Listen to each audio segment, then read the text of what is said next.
Okay. Hello and welcome to another episode of Farcast, the mech science fiction and fantasy themed podcast. I am your host Ian, and joining me tonight are five interesting individuals from across the internet. And we're just going to talk about the creative process. Since most of us are artists, we're going to talk about how we create the things that we create, since we sort of run the full gamut of artistic mediums. So why don't everyone start introducing yourselves? Let's go with Nats. You're the veteran. Who are you? All right. I am Natsir Springfield. I do a lot. I do 2D artwork, which I've been doing for oh god. Okay, I'm old. I've been doing 2D artwork for a little over 10 years now. I've also been doing 3D character modeling for about 5. I've been doing tabletop RPG design for about 5 years as well, and I do Unity programming plus a bunch of other things. It's quite an Uh, impressive array.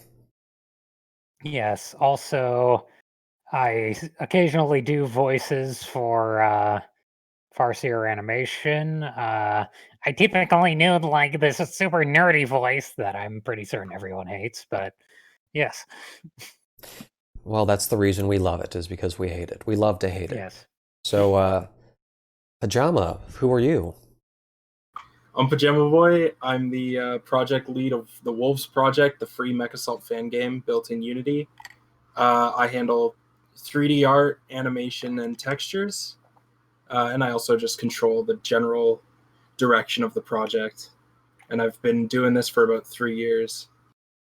So, has that just been the whole development of the game, or is that just how long you've been experimenting, creating your own programs and such?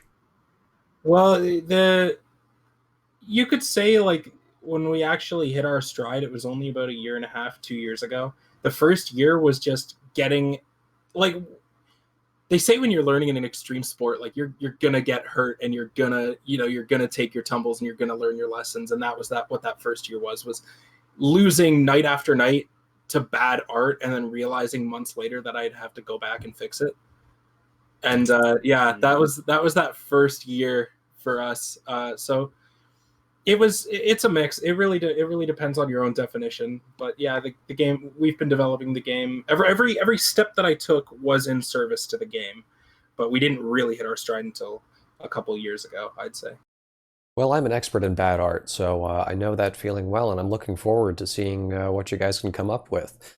Now, the other three folks here, four including myself, were on the first episode, so let's just do a quick refresher. Who are you, Crow? A guy with opinions, mostly. Okay, moving I- on.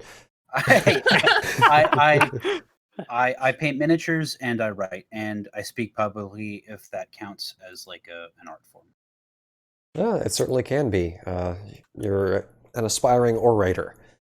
Yes. So, Raccoon, I know you're our resident non-human here, besides the weebs, but you know, we don't like to mention them. So, who are you? You're just gonna have a new instrument every time? No. Oh, No, that's only a thing I'm gonna do for the first 2 videos, guys. Totally. Okay. Yeah, seriously though. My name is Raccoon, also known as Peter Vanderhoeven. I do voice acting and script editing for Kilroy's videos. I'm also writing a little book right now, or a story. I don't know. It's fiction. It's cool. And I also play like electric guitar and stuff, which is also cool. It certainly is. You seem to be pretty good at it. Yeah. I know nothing about instruments, so all I can say is good job. It sounds good. Keep doing the music parts. I like the music parts. Good the jorb. Yes. And then there is Sir Dub Dub. Hello. My name is Daniel Bruins, or Sir Dub Dub, wherever you would like find art posted up everywhere. I do 2D and 3D animations, 2D illustration, a bit of writing, and a bit of orchestral music composition. Hmm. I still think I like your orchestral arrangements the most, but your 3D animations are pretty freaking impressive. Or, you know, with the Flash, the hybrid stuff, that's cool. But I'm gonna geek out over it. So no. It's not as hard to composite together as one would think it is, which is kind of fun. I think it's extremely hard. So even if it's not as hard as I think it is, it's still probably pretty freaking hard. But you make it look easy. Thanks. All right, and I guess I'm last and least. I'm Ian. Also, my username is Kilroy, so I might be known as that. I have a bit of experience in the visual effects industry. I've done work on several independent films, some direct to Netflix and DVD titles. I've done a little bit of game development, and I have this whole channel here where I do a lot of terrible fan animations in my spare time. They're not terrible. Come on. You're Yeah. cool. There's They're subpar not worst. terrible. They're abhorrent. They're cool in the way that your mom says your drawing's cool before she sticks it on the fridge and then throws it in the dumpster when you're off at school and then burns it. Your mom says your drawings are cool? Well, my mom's dead, so, you know, yeah, she would, I like to think. But, you know, her ghost haunts me every night and tells me no, she's just disappointed in me. And she wished she was alive so she could die again just to, you know, spite me. Jesus. Yes, Jesus So hates what me she- too. But would she put your animations on the fridge? That's the important question. If she could, yes, but, you know, she's still figuring out the video thing. I don't know how you would manually attach it. Maybe you could, like, nail an iPad to the fridge or something. Or you could use Yeah, that'd work magnets, but I think that would be just as Yeah, this detrimental. is so sad. I'm just gonna play my mandolin. He's going to run out of those eventually, don't worry. Oh, I'm counting on it. So, first up, we're going to talk about the creative process. So, I guess I'll just start off because, you know, I'll sort of figure out where this goes. But whenever I'm starting a project, that's the difficult part, is figuring out where to begin. I always try to think of, like, what's a limitation I can impose upon myself, because I'm a strong believer in art through adversity. So when I begin a project, instead of going, oh, what can I do, I try to begin by going, oh, what can't I do this time? In what way am I going to limit myself? And then I try to, when I'm creating an animation or a drawing or writing a story, I always try to, you know, focus things down by denying myself a bit of what I would normally do, and that sort of makes me think outside the box. What do you guys normally do when you're beginning work in your particular medium? Oh, sure. Can I cut in and just like ask what do you have an example of a specific limitation that you've used on some of your work? Yes, that's actually a great idea, and I should have elaborated. Thank you. One particular thing that I've done in actually two of my videos is telling myself that I can't have the main character fire their weapon, because I do a lot of sci-fi battle stuff, and so I have it in one video. It was a mech video called a Mech Warrior Depletion, or Ammunition Depleted, I think I changed the title, where the main character, played by Soviet Armada, in a catapult mech, runs out of ammo, and he literally can't fight back against the enemy, and so he has to figure out how to use the terrain to his advantage. And so he literally... I remember this one. It was amazing. Yeah, and early on in the video, I established that there's a train going by, a little hover train that flies across the tracks, and I told myself, I gotta set up the thing that he uses early on, because I don't want to have a Deus Ex Machina, where all of a sudden he just pulls a solution out of his butt. It's got to be like, oh, there's a train. Where's that going to come into play? And then, oh, he's out of ammo. What's he going to do? Oh, he's going to lure the bad guy back to the train tracks and get run over. And the other example was in a Star Wars video, where you have the entire video is based around just the idea that the main character flying an X-wing has his S-foils, his wings can't open, and because they can't open, he can't shoot. And so throughout the entire video, he can't utilize his weapons. And so he basically has to be carried by his squadron throughout the entire scenario, where they keep protecting him, they keep trying to come back and get the bad guys off his butt, and he's just a giant liability. But it turns out he's the one that has to save the day at the end, because they're trying to stop this ship that's blocking everyone into the planet where everyone's about to get blown up, and he has to basically decide to sacrifice himself to ram the enemy ship and free up everyone else so they can escape and survive. Sort of a reversal of protecting one another. So yeah, that's my spiel about that. Man, that's fantastic. Yeah.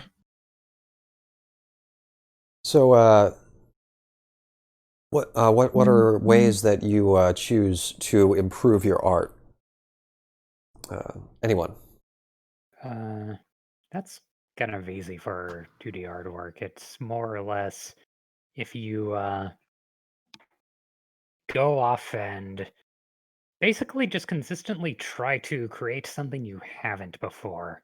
It's kind of why I very rarely draw the same character twice, or I oftentimes go on complete tangents in other types of artwork, because anything you learn in any other medium or style can be brought back to your core work.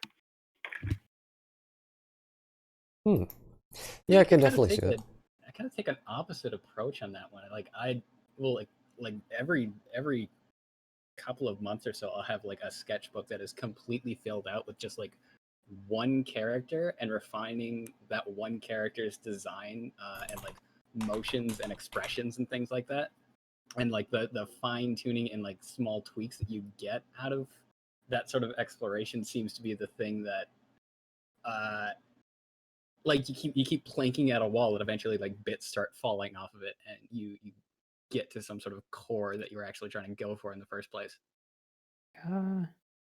I get how that could work, but there is also a point one of my art teachers made way back when that practicing an art form is more perfecting what you are currently capable of, rather than uh, drawing in new talents that you need in order to do more than just any one thing. So while being able to rapidly iterate is more important than sit down and chip away at one thing until it finally works. Yeah. All right. Yeah, it sort of forces you out of your comfort zone in a way. I do admit, though, I am a little bad at that. I think we all are. Yeah. In the case of 3D, I would say the best thing you can do to start getting better and to get better even after you've had a few years of experience is to find people that you would call a mentor. Because when I think any artist has that moment where they see someone who's leagues better than them, who's working in the industry or something, and they just feel so small, and you're just like, ah, man, I feel like shit now. I don't know if I'll ever reach that level. And understanding there are people better than you and reaching out to them, because there's a good chance they're just using one new technique, or they're utilizing tools you already use in a different way, which is basically the same thing as a new technique, but you know what I mean. Is really like once you know that, and once you have someone putting it in plain English for you, you can go up so far in terms of like skill levels with your art. And one of the first people I reached out to was someone named Jack from the Installation 01 project, that Halo fan game in Unity. They were the first people we reached out to, and they showed me what, and Jack specifically, I don't know if he'd agree about being my mentor, but he showed me what was possible. And then I learned from him, and then I started talking to other people and reaching out to other people. And that's kind of how I got to where I am today. So I think the best thing when learning art is to build that web of connections and learn techniques from other people who you would personally look at and say, that person's way better than me. Yeah, because like that, people are going to be higher or low, like on different rungs essentially, but you're all climbing the same ladder, you know? Yeah.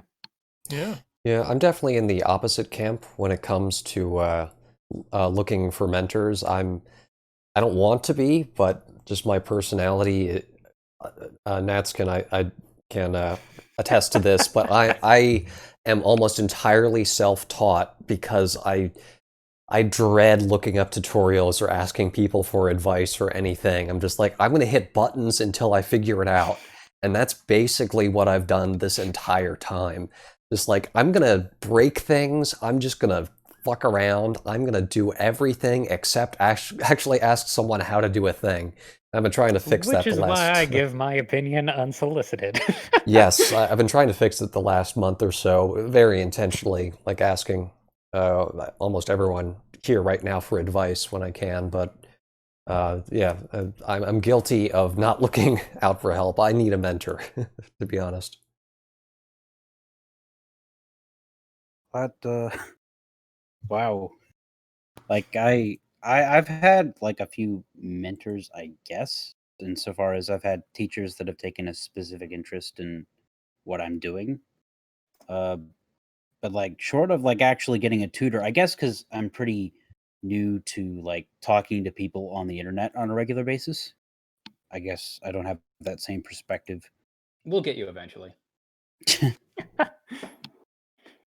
That's okay, I don't talk to anyone either. Well, as far as how I go about improving my art, more specifically, mostly writing, for me, it's more a matter of taking things out of the art and seeing how minimalist I can get. Mhm. Because the way that I work is like I'll get together a very specific image in my head for how I want something to look. And then I'll realize after writing it all out that it's like impossible to get through. It's just the entire story is one big exposition dump, essentially. Like I'm just like, here's this thing in my brain, look at it. And so what I need to do is slim that down and restructure it. Which is how I do most of my innovating, I guess I would say is. Didn't some guy in like the Renaissance say something along the lines of, you know, when something's done when there's nothing left to remove? Yes, I don't recall. It might have even been Shakespeare. I don't know. But yeah. Shakespeare did a lot of his work literally the night before the play was supposed to go live. Yeah, Shakespeare was an odd duckling, so yeah. What a goddamn legend. Yeah. Yep. But Okay, yeah, that's that. Go ahead. I was just on that touch of just finding specific limitations that you use for any sort of like project or exercises or whatever you're working on. Does anyone have any other examples of those that you've like made for yourself? What was the question? I was adjusting things, and definitely not ignoring you because I hate you. I mean, like lots of people do. It's fine. I'm sorry. Did you say something? Like God. what other like specific limitations have you put on yourselves for particular projects or to like practice particular techniques or things like that? I've got one. Okay, I wouldn't call this a specific like limitation because I don't think about it as I'm doing it. I just kind of do it. Is that Wolves doesn't have a concept artist. I've asked everybody I could find on ArtStation, on DeviantArt, anywhere, if they would like to come and help us design some mechs, and nobody ever sticks. So we go in without concept art. I grab reference from here and there. It's like, I like these details, I like that. And I very intentionally, or maybe even not very intentionally, go in and just start throwing some shapes down. And if I don't like something, I'll remove it. Or if I do like something, it'll stay, and I'll just keep iterating on the high poly model, because that's where I start. I start with the high poly because the design process happens at the same time as the modeling process. So I'll just keep throwing stuff in until I would call it done, and that is usually a couple months of just messing around with the file once in a while, waking up, sitting down with a coffee, and just saying, okay, what can I do right now that I would do to make this model a little bit better. And so, I mean, sometimes you have to delete whole sections and start over. I'm working on a mech right now. I can't say what it is, where I had to change how the missile boxes looked, and these were set in stone. I had them there for a few weeks or even months. I've had them there, and I'm like, okay, that's how they're gonna look. And then I just recently I took like one edge loop out of it, and I used that edge loop to recreate the entire missile box model, because I was just like, I'm not happy with how that looks. Is it going to be the urban mech? That's No, famous for its missile boxes, right? It's one missile arm that you can slap an MRM-40 on in MechWarrior Online. It's gonna be the Vulcan. Oh god, no! Oh, What an ugly looking mech. Yes. for those that don't know, the urban mech looks like R2-D2, and the Vulcan looks like a War of the Worlds tripod with legs. But yeah, I'd say not thinking about it too much. I just don't think about it too much. I just do things. I really don't know how else. It's more of like a feeling, like kind of having a vague image and just messing around, sketching in a sketchbook, but it's in 3D. Sounds like advice from Yoda. Do or do not. There is no try. Just reach out with your feelings. Kind of is. You just have to. I think a lot of things in life, not to get like overly deep, but like a lot of things in life, a lot of problems you can have can be answered by stop thinking about it and just do something, anything, but commit to an action. You actually have to commit to something. Yeah, on that note, anxiety is absolutely one of the worst enemies of artists. Yep. Yeah. Yeah, I've canned so many projects that I've begun, entire mech videos that I just threw in the garbage, or space battles that I thought, oh, this is trash. I'm never gonna make anything good from this. It's going bye-bye. There's probably literally hours of deleted content floating around somewhere on the internet. It's sort of a. But then, like, little kernels of that show up like years later, and like, oh, so that's where that was actually supposed to go. Yeah, I've actually reused some of the footage lately for certain videos. Like, I was going to have a newsreel segment that got canned itself that used it was supposed to be like a gag, like something out of RoboCop, 2 minutes of joke fake news inside of the BattleTech universe, but it wasn't funny. And I sprinkled in all my deleted content in that. But if you're making a comedy thing and it's not funny, it's got to go. Someone should tell that to Tex Talks BattleTech. I'm sorry, I gotta roast this guy for a second. I watched shit! Oh no! I watched his primer on the clans, and towards the end, I think, if I remember correctly, and I could be wrong, he does that kind of segment where it's almost like flipping through TV channels and you're getting a bunch of advertisements. Man, I gotta be honest, it stopped being funny after like 2 minutes. It was like, all right, man, come on, this is dragging. Like, I'm here to learn things. I'm not here to like see an overdone skit. Tex, if you're listening to this, I don't know much about BattleTech, and I'm not associated with any of these people. I'll be honest, I got nothing but hot takes. Hot takes is 50% of my personality, so it's all good. Well, comedy is by far, I think, the hardest thing to nail down, because if you fail, we'll get more views. If you fail at action or horror or other genres, it can still be entertaining in a way. But if you fail at comedy, it's fucking miserable. Nothing is worse in the world than watching bad comedy. Just don't. Yup. So what about you, WW? What's some creative restrictions you put on yourself? Two that come to mind specifically are like this week I've been working on a lot of like compositional tracks, working on like orchestral scores, stuff like that. Over the last year, I sat down and I looked back at like most of the tracks that I've made through the years, and I went, these feel like really kind of samey and kind of repetitive, like within themselves. I'm going to throw out the entire orchestra, the entire music library, and figure the whole project, the whole track out on one instrument track, just like one piano. And if it's not interesting on just the piano, it's not going to be interesting with the whole orchestra. So it has to be fun to listen to first in the actual like absolute minimum sense in order to. The orchestra police are coming for you. Do you hear it? Yeah, I live like maybe 50 feet from a fire station. Oh boy. Oh, wow. I know So, that like, pain. Yeah. So You it's confused the viola with a cello. They're coming to get you. Oh no! I know the viola. Viola is the instrument for people with like long fingers, long necks, and short attention spans. I got that. No, that's a cello. Oh, Don't wait, talk fuck. shit about the cello. Shit. Oh. Yeah, and then like the second one that just popped up like in the last month or so, and I'm just like practicing drawing, practicing like character design, or like draftsmanship is. I found out I was relying very much on like big, thick brushes in Photoshop and like lots of pressure sensitivity. So like throw all that out the window too. You have 5 pixels, no pressure sensitivity, no like opacity transfer. If your lines are good, they'll be good. If they're shit, they'll be shit. Delete it and start over. I'm sorry. I got distracted by the big and thick and the pressure sensitivity. You said other words too. I did say other words. Oh. Some of them were meaningful. Some of them, eh.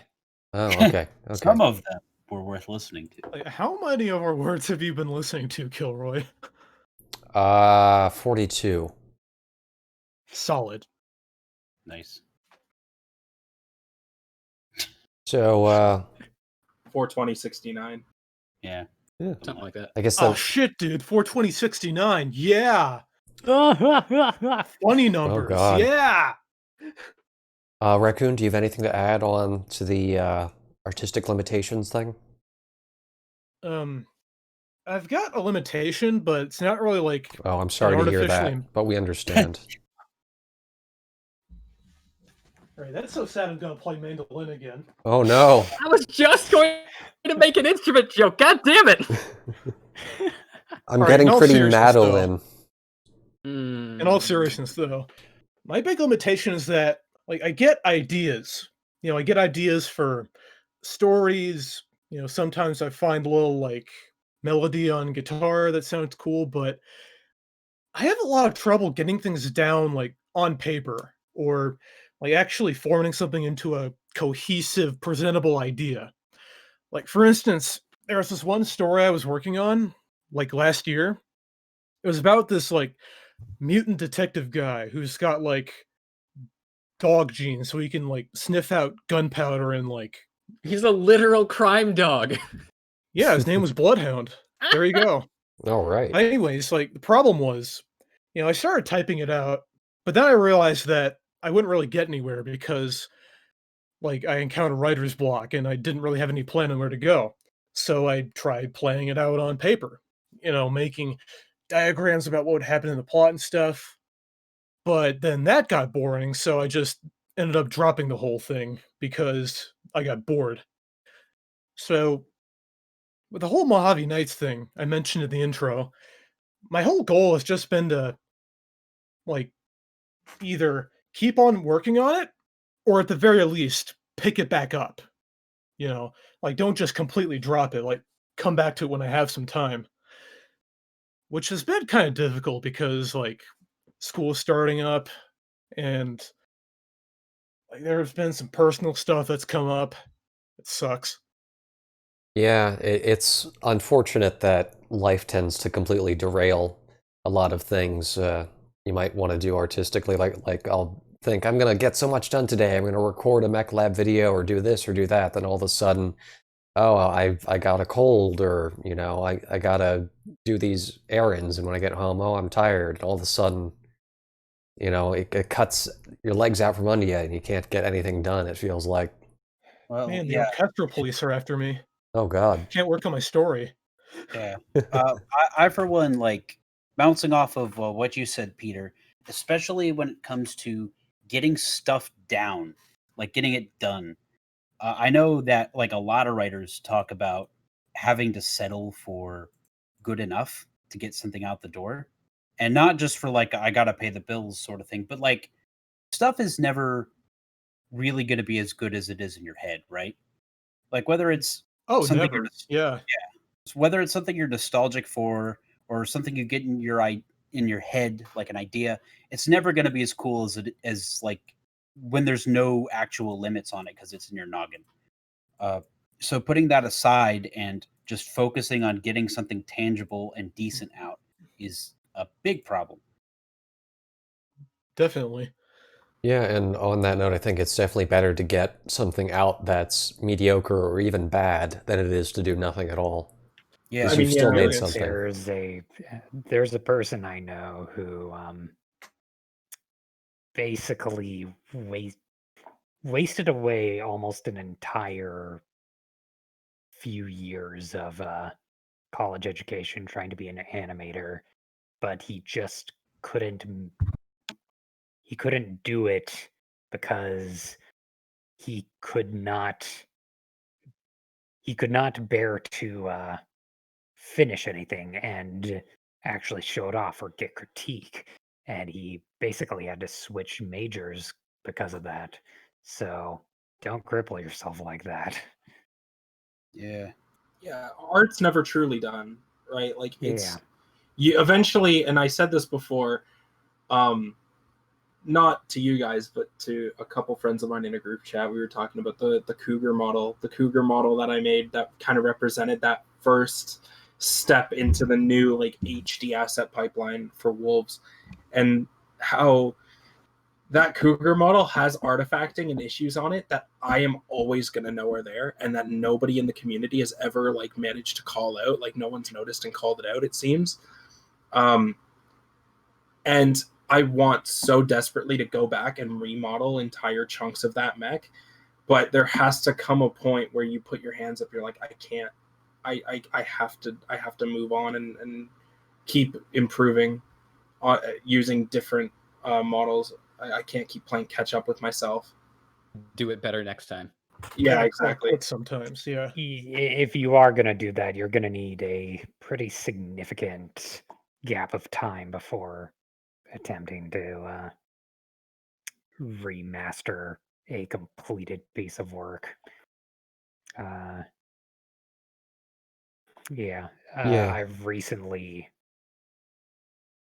recently did go on a binge of just cleaning up old artwork, and I'm while I think the new versions of that artwork looks excellent, even especially compared to the old garbage. I'm like, I could have made something new there instead. I think when you remaster a piece of art, you have to do it for the same reasons that we love remasters of our favorite games or movies, or well, we don't love movie remasters 9 times out of 10. Yeah. But Cough, it's George because Lucas. we love and respect the ideas of the original design, even if the original design just absolute dog shit, just hate it, throw it in the trash. A lot of the ideas I had for, again, the Cougar specifically, persevered and stayed through from day one to now. Like, for example, I'm not going to get too specific because it might be hard to visualize, but on the cover of Mech Assault 1, the Cougar has massive heatsink vents on the left and right torso that didn't make it into the game because they outsourced the front cover or something like that. I'd heard the story, but I can't remember the details. And I was like, okay, well, what if that version, like, what if that element of the design made it to a game? And I stuck with that from day one, and the vents are still there today. And it's one of those things where it's like I remastered it because I love that idea, and if one thing is going to stay consistent, it's that idea. And I think going into a remaster knowing what you want to keep and what you want to throw away is really important, and doing it because you respect yourself and you respect the ideas instead of just like chasing after yourself. Yeah, a very good modern example of that, like proof positive of what you're saying, is Black Mesa. I don't know if any of you have played that. That came I out. love it. sure. I was actually planning on streaming it. have. It's great, and it's same exact reasons. Like the people working on it knew what the original vision was, and they knew what to cut out because it was just like basically they knew what to keep and what to get rid of, and what they got rid of, like I wouldn't miss it. Like it's all about finding the original soul of whatever you were inspired by and sticking to that and cutting out everything else.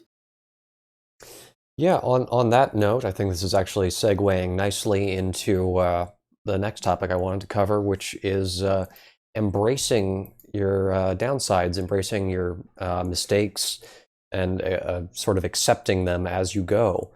Because I find that the flaws in your artwork, not just the limitations of the story, but the limitations of your own skill, and what you sort of end up creating on accident, can actually heavily influence things for the better. Like some of the wonkiness of early mech designs give them a lot of the personality.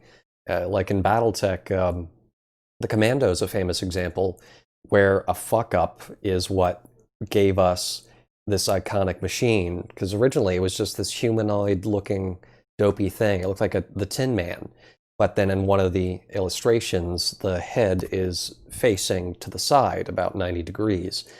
But people, when they were looking at this illustration, thought that the head turned to the side was the front of its face. So all of a sudden you get this asymmetrical Commando model with sort of this Cyclops-like design. It almost looks like it has a eye patch Is on the this one where the side. monocle came from? Yes. Oh, that's so good! I love that.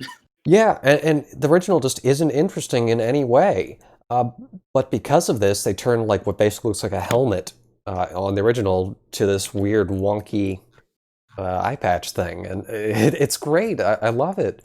But yeah, realizing your own limitations, like what you're simply not good at. I'm not good at organic surfaces or making anything with smooth surfaces that look good, but I decided to go in the opposite direction and make everything intentionally very chunky in all of my videos. And it seems to have infused it with at least some sort of style, and makes up for the limitations that I have in actually making things look realistic.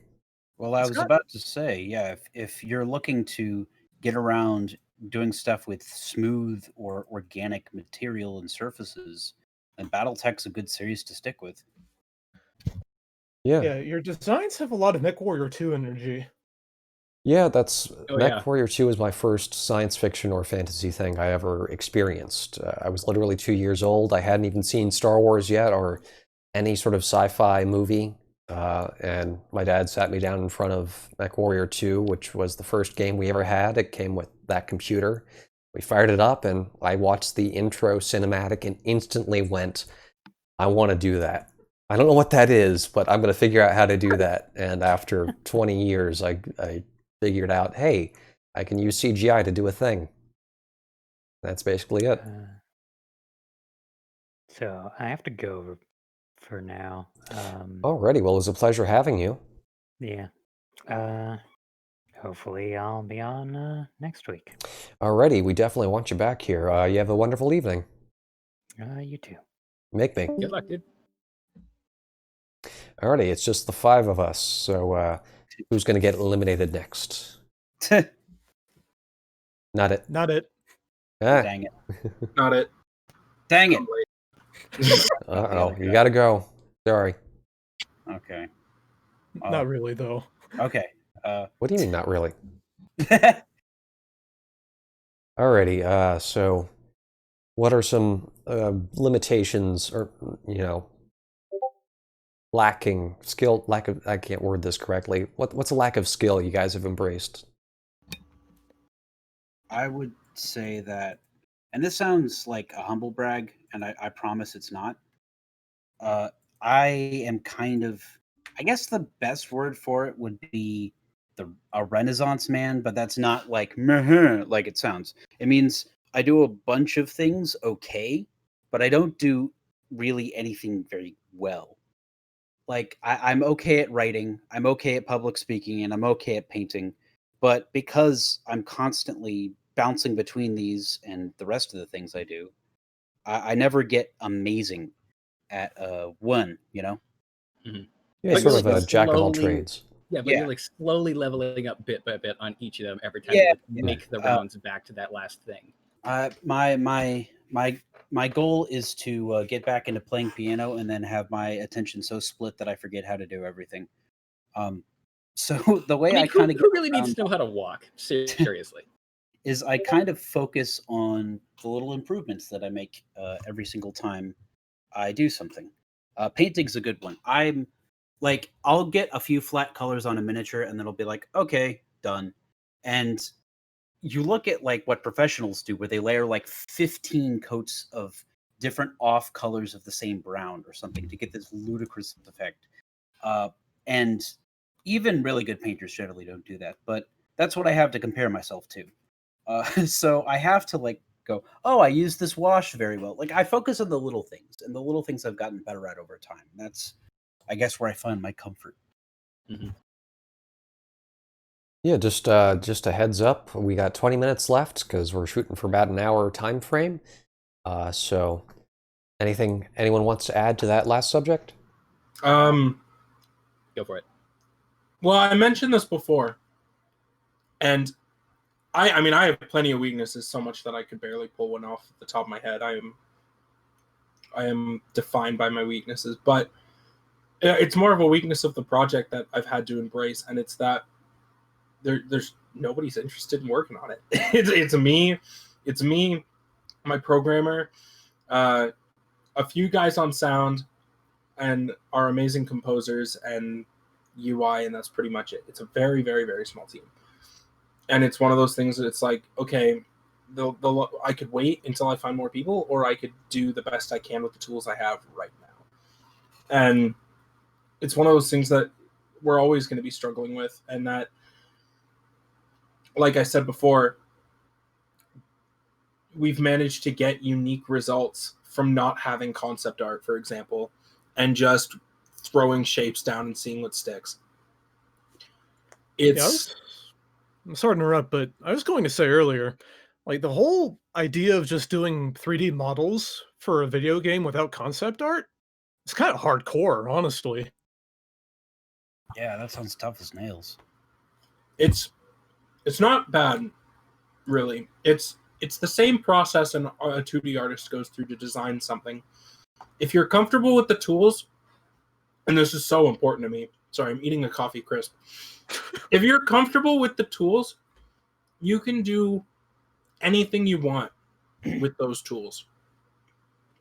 For example, did you guys see the Halo Infinite reveal and the Craig meme?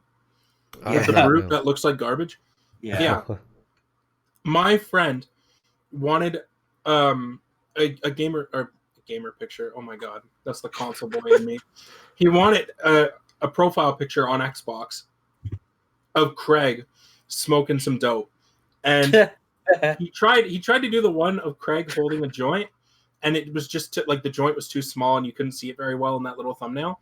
So what I did, I'm like, okay, I know what to do. Send me a picture of your bong, and he did. I 3D modeled his bong with a complex glass material, exported it with PNG, exported the PNG so that the glass was transparent and it looked more natural, and then I photoshopped that on top of Craig with like a hand reaching out to grab the bong, and it's like he's like passing you the bong, and there's a little bit of smoke coming out the bowl and stuff. That's like dude. That's a way that I'll send it to you guys in a little bit, and I don't know if Kilroy's going to want to put this on the screen or not, but I Put it on the screen, Kilroy, please. That is a high quality shit post. Yeah, and that's one of those things. That's just outlining my point though. Like, if you're comfortable with the tools, you'll make it work, and it's the same deal. Like, I'm not gonna have anyone on design, and that's a weakness that the entire project has. That's a weakness of working on Mech Assault, just on the whole, is that not a lot of like hardcore BattleTech people a lot of artists do seem to be pretty hardcore. It's not their cup of tea, and I respect that, and that's okay. But I got to learn to work without it, and I mean that's what we've done. But yeah, no, I will paste that shit post for you. It's wonderful. As a side note, Farseer Animation does not condone the use of drugs unless you want to, and it's legal where you are. YouTube, don't get mad. On a serious note, I don't think I can post that pic. I don't think YouTube lets you post images of shit like that. But just picture it in your mind. Imagine it. Imagine. Oh, Maybe you can post a link in the description for the hardcore people. Yeah, I don't. YouTube's weird, so I'm just. If you want to see it, DM me. If you want to see it, DM me. I'll gladly take hundreds of DMs to show this. Oh off. my There it is, guys, God. in the group chat. It's great. Trust us, it's great. Yeah, that is that. I'm disappointed by one thing, and that is that he's not saying queres, which is What? it's just this one picture of a dog handing you a blunt, and it says queres, which just means you want in Spanish. It's millennial humor. Don't think about it too hard. Your brain With the whip sound. Get it? Well, that's entirely derailed my train of thought. What the hell are we talking about? I love shit posts. Limitations of yourself as an artist, as a creator, and how you work around them. Yes, that's even more eloquent than I could have put it. I mean, if no one else has anything, I've got one last bit to add on that one. Sure, Okay. Go for it. The guy who's been doing like semi-professional illustration for the last like 7 to 10 years is colorblind, and the composer doesn't actually know how to play any particular instrument really well, so that's fun. What kind of colorblind are you? Red green, kind of hard to tell the difference. One will like blend into the other one, so I end up having to have like digital palettes that are specifically set aside that I like show to people with actual working eyes. Like, is that right? Is that what it's supposed to look like? I would That never have explains noticed. a lot. Green number 5, right? Okay, it's green number 5 here. That Apparently explains a lot. In your animations, I've noticed the color palette is like very grayscale, It's and I know I very- respect that. I respect that as an artistic decision. I think it's pretty neat. But now that I'm hearing you're colorblind with red and green, Mhm. that just puts it in a whole new light for me. Yeah, like if you notice, it's like very muted, very grayscale, and then you have one very bright like accent color somewhere, because that's the one color that I know that's what it's going to be, and nothing else is going to mess with it. Yeah, I guess that makes sense. You have very strong colors, like in that some of your orchestral videos. You have painted backdrops and like characters sitting next to a hologram or something, and it's very intense and vibrant. Like, how do you get that effect? But it makes sense if you're intentionally overdoing it in that way to, essentially go, this is the part that's supposed to be colored, and it really is iconic. And I think apparently, the best. Go ahead, Gro. I was just going to say, apparently it's like something like 1 in 10 men have some form of super common. colorblindness. So, realistically speaking, considering the female population of BattleTech is probably next to 0, that's a whole like 10% of the audience that you're curtailing around. So no one else can see how terribly I'm fucking this up anyway. So. Next time on Farcast, we talk about the return of black and white television. I was gonna say though, the best place to get like a good like look at that effect is the color palette of Mirror's Edge. I love the color palette of Mirror's Edge. If you haven't seen it, it's incredible. Like, Mirror's Edge is pretty. It's white. It's white. Everything is white, and then like the interactables and accent colors like plants and stuff. Like we'll just have like very strong streaks of color. Anything interactable is red. If you see red, you can interact with it. It's fantastic. It's like the entire like ethos of their design palette is like, here's a bunch of like really cool looking shit, and then we're gonna put a bunch of things inside of that are so vibrant that like it just screams, hey, fucking look at this. Yes, it's a good time. Look Yeah, at it this sounds like it. switch. The switch is red. Look at it. Look at Are this you damn missing the pipe, man. switch? I hope not, because it's red. It's smart though. Like even if it does kind of beat you over the head with it, it's like It knows exactly what it is. it knows exactly what it is. And artistically, I think it's really cool. I always said when I move out and I get my own house, I would love to do a Mirror's Edge room where like everything, the ceiling, the floor, everything is white and the furniture is like one color. Oh, wow. Yeah, that'd be perfect. That'd be beautiful. I really want to do that. Or like even a white couch with purple pillows or something. Sounds really cool. Yeah, the only other game I can think of off the top of my head with really distinct colors like that was Doom 2016. Because they really emphasized a lot of that green color, the green lighting in the maps. Because whenever you see green, you know, you can climb that object or get up on that, but it's not like hitting you over the head going, green means climb. It's just like, oh, hey, it's suggesting it to the viewer. That's why Doom 2016 was almost unplayable. That's it. Everything was green and red. Oh. Oh, Damn it. Yeah, Oh, it was no. Christmas colors. Doom Eternal only doubles down on that. Green, like when you can break a wall, it has glowing green cracks in it. If you can't see green, you could easily miss a breakable wall or a switch or something. I'm pretty sure at least the second one Eternal has a colorblind mode though. I think Yeah. it is. Oh, Fantastic game. I played it like 3 times in a row. Yeah, it looks goddamn gorgeous. Speaking of color blindness and colors, Dub, you've played MWO, I'm going to assume, right? Yeah. So now they changed the lasers in the game because it used to be in the beginning it was very colorblind friendly, and then they apparently undid that later on. Do you have any knowledge about that or input? You know what year that was? Because I think I kind of fell off at like 2017. I started playing during closed beta, and I stopped playing. Shit. Whenever the clans came in, that's when they fucked it up, I think. Yeah, honestly, like weapon effects, like those are okay. The thing that really, really gets me is when you're running around and like your friendly teammates have bright green icons over their heads and the enemy players have bright red icons over their head, and they're the exact same hue and the exact same lightness. You cannot tell the difference. And then they're the same shape too, right? Oh yeah. Yeah. Which is, like, that's really effective for like Twitch shooters that require like pinpoint aiming and incredible like reflexes. To have a good like solid second of, is this guy gonna shoot? Yeah, I'm dead. Okay. Yeah, that's one of many problems with that game, and I imagine that alone would be a game ruining experience. But also the map, the navigational map at the bottom of the HUD, they changed it from having very high contrast brights and darks, so at a glance you can sort of figure things out, but they made it almost entirely muted lately. I imagine that's a problem for you as well.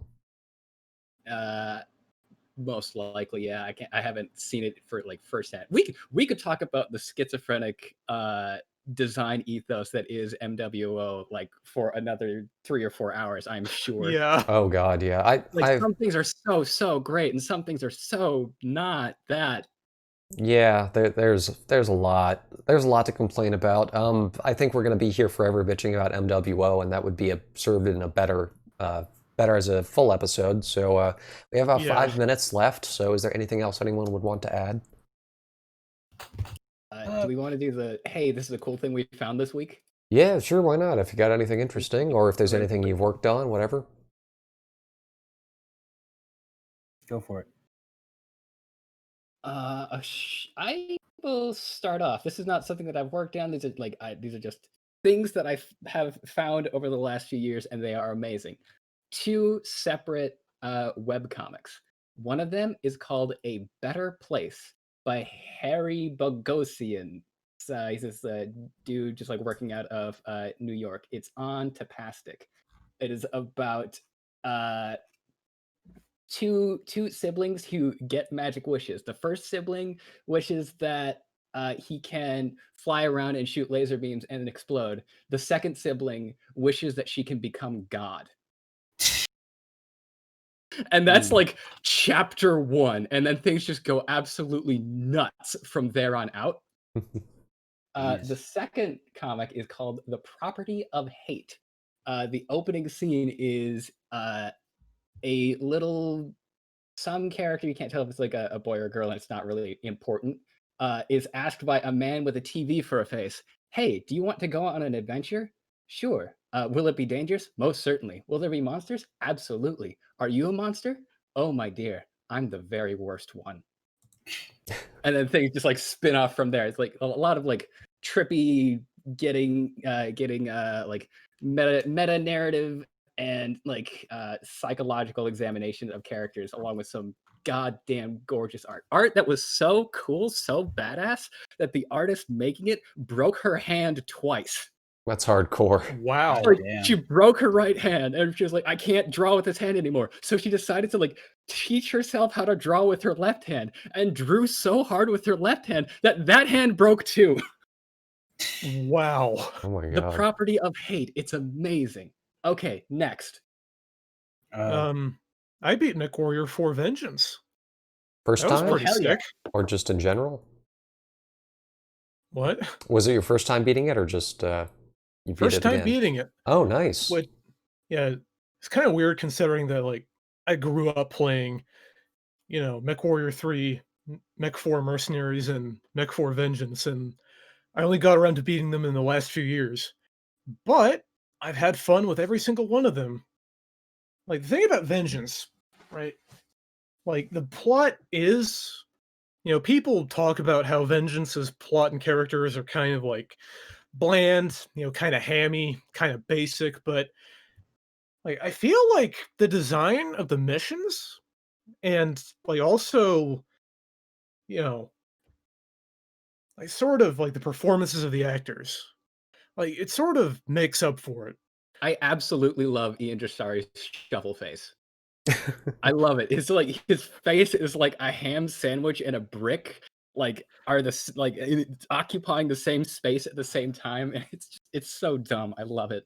I love the Intrasari's completely blank, emotionless jabroni voice. Like he sounds like it sounds like he's working at an office job and like somebody's handing him a report and he's saying like, "I'll have this on your desk by 3:30." Like he doesn't sound like a fucking noble at all. Like he's the worst part of Okay, like okay, the have F&B you- performances, honestly. Are But you also the you're best. but you're like you're aware of like MechWarrior 5 and the characters within MechWarrior 5 at this point? Yes. Oh There's no god, don't such get me thing as started. Okay, MechWarrior okay, okay, 5. okay. No. So no, here's the question. Here's the question. You have to spend a year on a desert island with one of these two characters, either Casey Nolan from MechWarrior 4 or Fahad from MechWarrior 5. Which one survives this? Casey. Okay, good man. Like, To I answer don't that care if question- Casey's annoying. Like, Fahad is just dead. Like, she's just a corpse. Like, she's dead already. My answer to that question, You could like walk to the other side of the island, and because Fahad wouldn't follow you over because he doesn't have a walk animation. Well, I think. No, the tech guy with yeah, the Cockney Fahad's a boys. jerk. All right. You were saying, Pajama? Anyway, Saying my answer to that question is if I had to be stuck on an island with one of those characters, it'd be one of the guards holding the rifle, so maybe he'll fucking shoot me. Get it over with, get it out of the way. Based. I watched through the BattleTech animated series for the first time. oh yeah. Shout out to old Bob for uploading all those episodes.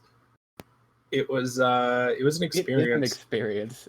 So once in a lifetime. All I could think about when I was watching it is what would happen if they made a new one. Like not following the same plot or the same characters or anything. But what if we got the people working on the DC animated movies, like, anyone watch the animated Batman movies, Dark Knight Returns, Under the Red Hood, that stuff? Get them to animate a feature-length BattleTech movie. I think would be fantastic, and that's all I can think about when I see stuff like that people don't have. And this is what got me into Mech Assault so much, especially even more now today, is that I always kind of end up rooting for the underdog. If there's something in a franchise that people don't like, I become fascinated by ways to make it work and make it fit.